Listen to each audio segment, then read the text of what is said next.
Le repos dans le danger. Psaume 91, verset 1.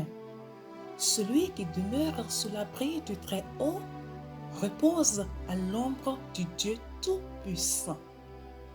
Chers auditeurs de paix divine, Elisha Hoffman dit ceci. Quelle bénédiction, quelle paix quand je m'appuie sur les bras éternels. Que faites-vous quand le monde vous semble dangereux? Vous cachez où? Êtes-vous préoccupé par votre sécurité? Priez-vous avec ardeur? Toutes ces réactions sont instinctives. Mais Dieu nous demande de réagir contrairement à notre instinct. Il nous demande de nous reposer. Comment se reposer quand la menace gronde? Comment vivre en sécurité dans un monde dangereux? Tout dépend du lieu où nous choisissons de demeurer. Il existe une confiance qui se préoccupe davantage du caractère solide de notre Dieu souverain que des signes concrets du danger. Quand le psalmiste nous dit de demeurer sous l'abri du Très-Haut, l'Esprit nous conduit à regarder à Dieu qui est sûr plutôt qu'au monde qui ne l'est pas.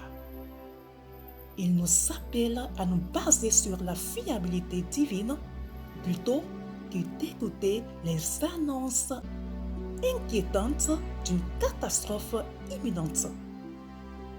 Et il nous presse de nous accrocher aux vérités auxquelles nous croyons plutôt qu'aux mensonges que nous entendons.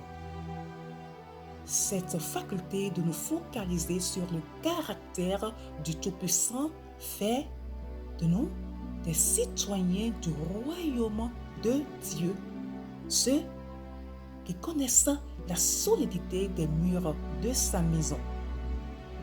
En d'autres termes, ceux qui se reposent en lui.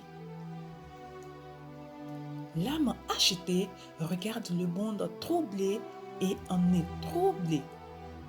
Elle ne se sent pas en sécurité car elle ne connaît pas la source de la sécurité. Elle ne comprend pas que, quoi qu'il arrive, dans ce monde difficile, une réalité éternelle sous-tend toute chose. Dans cette réalité se trouve un royaume paisible où les péchés ne nous suivent pas et où les pleurs ne laissent aucune trace. Le Dieu qui règne nous presse d'y trouver notre citoyenneté céleste. L'âme agitée peut y trouver le repos. Bien-aimés, où demeurons-nous? Les pensées effrayantes qui traversent notre esprit risquent de nous balloter comme une barque dans un ouragan.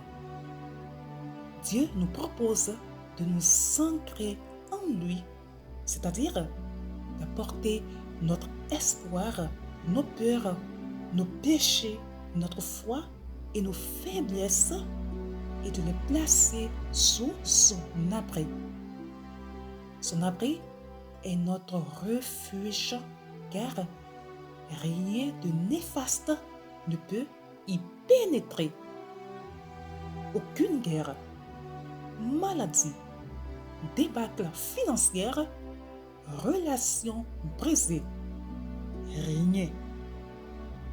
Un lieu sûr nous est offert. Demeurons-y et reposons-nous. Très bonne méditation à vous. Shalom!